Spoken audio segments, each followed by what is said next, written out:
Hi everyone, RetroTechDad here, and I've got something a bit different than usual, but I do love making these kind of videos that allows us to explore older tech. And it's been a while since I've done one, and the last time this actually happened, I explored the Hades Canyon NUC from Intel. Now these are usually a bit more casual and laid back in nature, and so what I have here is a Razer Blade 14 that I purchased from eBay not too long ago.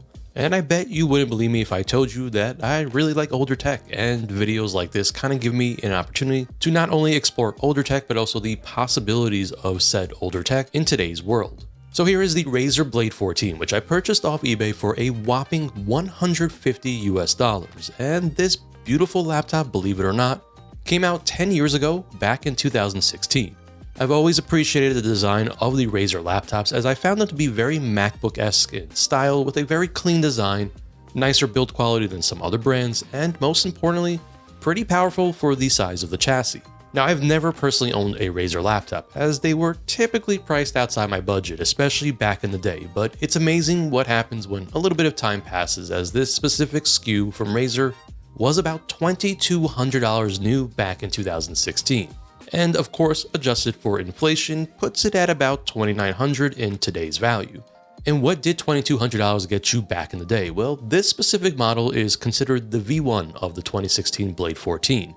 And this laptop was a powerhouse when it came out, which packed an Intel i7-6700HQ, a GTX 970M with 6GB of dedicated VRAM, and my unit has 16GB of DDR4 RAM, a 512GB SSD, and a 14-inch 3200 by 1800 IGZO panel that still packs a resolution that would make some laptops blush today. The keyboard itself is also a pleasure to type on, and it has full RGB illumination for the keyboard, which is pretty cool. And this keyboard is definitely a lot better than many laptops that you will find today, especially ones that are as cheap as this one.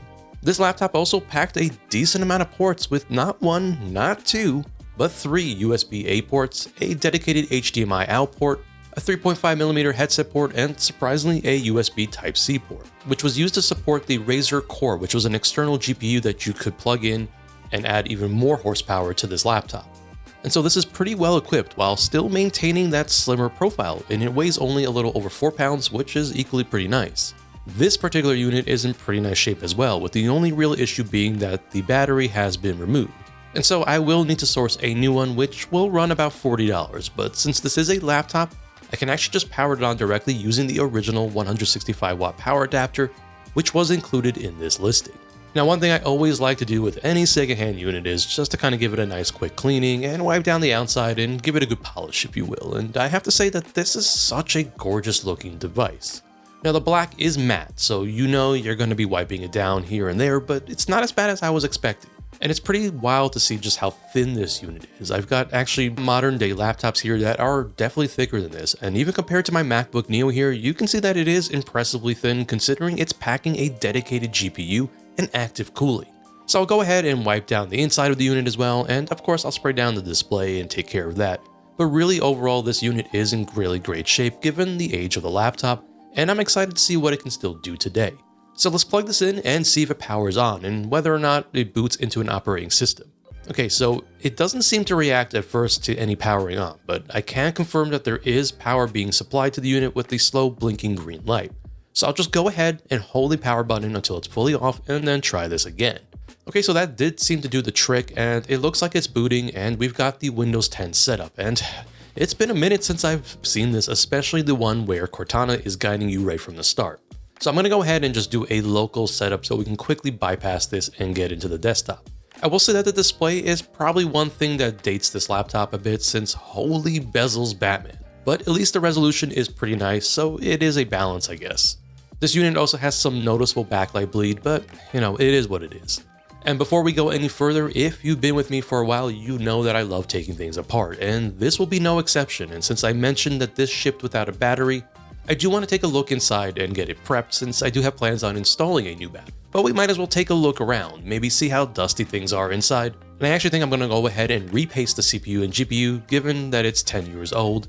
It could probably use a fresh thermal paste, and I did notice that the fans were going pretty loud during the setup process. I will say that I really appreciate that everything is easily accessible with all the screws visible, and it's just one solid panel that comes off to reveal all the components inside.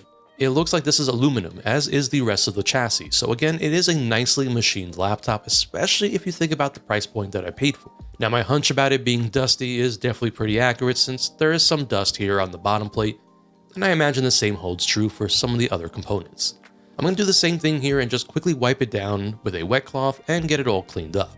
Okay, so it looks all pretty now, and you can see we've got the huge empty space where a battery will need to go. And then we've got a few other noteworthy components like the SSD slot, which looks to be a standard 2280, and so in theory I could easily upgrade this if I wanted to, but given how expensive storage is right now, I think I'm going to skip out on that. We have a pretty prominent heatsink and the dual fans to provide ample cooling here for the i7 and the 970M. Again, everything here seems to be nicely put together, and Razer even went as far as placing little rubber caps over the screws for the fans, which is pretty neat. So I am going to quickly remove the screws for the fans and the heatsink so we can take a good look at the condition of the thermal paste, and also so I can get the fans out and give it a good blowjob. In the meantime, enjoy this calming time lapse of the process.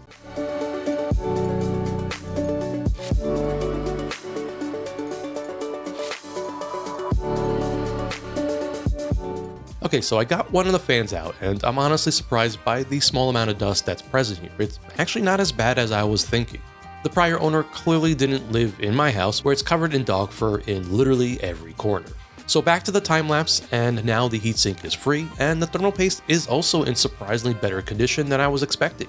It's actually not completely dried out, but I will still go ahead and repaste with some MX6 that I have lying around here, because why not? Okay, let's blow through the rest of this and then head on out to my backyard so we can quickly remove any dust that is present on the bottom plate, heatsink, fans, and the rest of the laptop chassis.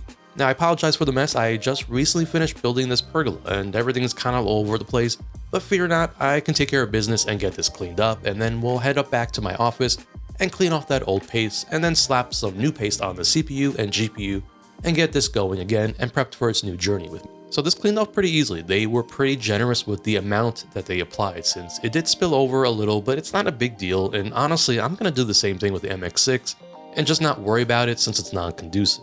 And I always feel so cool applying the thermal compound that come in the tube. It's quite satisfying. Okay, so I got a blob of it on the CPU and then the GPU, and I'm going to spread it around a little bit, and you know what? Just a little bit more for the heck of it. Okay, I think I'm now content with this, and so let's get this all back together, and bada bing bada boom, with the power of editing, the laptop is now almost done. And since not only do I have the power of editing, I also have the power of time. And 2 days have passed. 2 days later. And I happen to have this new battery come in from Amazon, which cost me a whopping $41 to purchase. And so we might as well get this in here and the Razer Blade. And just as an FYI, the Razer Blade had a 70 watt hour or 6,160 milliamp hour battery, which is decent enough, but I don't expect it to be amazing given the chips were nowhere near as efficient as they are today. Okay, with that done, we can now truly put the bottom plate back on, powered on, and I did calibrate the battery off camera by letting it drain out, charging it, and now it looks like Windows is reading it properly, so that's all good. So while we're in the desktop again, I just forget how much cleaner Windows 10 is compared to Windows 11, but I digress. And quickly looking through here, there's not a whole lot of bloat installed with, just some Razer software that I'm not even going to bother with here. I did briefly open the Razer Synapse software and I saw that it required a login with no option to bypass, so I will just ignore it for now and worry about changing the RGB lighting on the keyboard at some other time. So I figured we should go ahead and grab the latest NVIDIA drivers for this 970M and get that going, which is also useful to tweak some of the performance settings with the NVIDIA app software. So with everything all set up, and now we're all good to go and test out some games. And since I don't think there's much doubt that back in 2016, this laptop could handle basically everything that existed in 2016 and earlier, so instead I figured it was worth testing a few more current and modern games. And of course, before anything, let's just get through the Cyberpunk 2077 benchmark running at 1920 by 1080 using the Steam Deck settings, and this is pretty decent with it hitting as much as 40 frames per second during the benchmark, and it's pretty wild to think about where we are 10 years later since we now have x86 handhelds that run this game better with the same settings than this entire $2,200 laptop did back in 2016. Now, I will say that dedicated mobile GPUs back then were never as strong as their desktop counterparts, and the same is true for the 970M, which is not as powerful as a desktop 970, but I think with an average of around 33 frames per second, I'd certainly say the game is playable with some room to breathe. And for me, I always think about whether a laptop or really any piece of electronics can run Doom, and specifically for this Razer Blade 14, I did wonder about Doom: The Dark Ages, which is the most current Doom game that released. But unfortunately, this is where we have a limitation, and it's actually a limitation I didn't even know existed, which apparently there is a hard requirement for a GPU that has not only 8GB of dedicated VRAM, but also supports ray tracing, and quickly reading about it online, there was some workaround for it, but I guess it's been patched out, so unfortunately for the Razer Blade 14, this is a no-go. But luckily there's other Doom games to test out, and Doom Eternal is a go, and great for testing since it did release 4 years after this Razer Blade in 2020. And I'm happy to report that Doom Eternal is running great here with the very old 970M. I've got it set here to a 1080p resolution with high settings, and it seems to be pretty dang smooth. So I went through and started to load up a bunch of games that I thought were pretty demanding over the past few years since the Blade 14 came out in 2016. And in the 10 years since, there's been plenty of awesome PC games that have dropped. So I had a lot of options available to me, including Control, which dropped in 2019, and is still pretty demanding, but I think the results with the aging 970M is decent enough, but most importantly, the game is certainly playable with a render resolution of 720p, using low settings and a 60 frames per second target.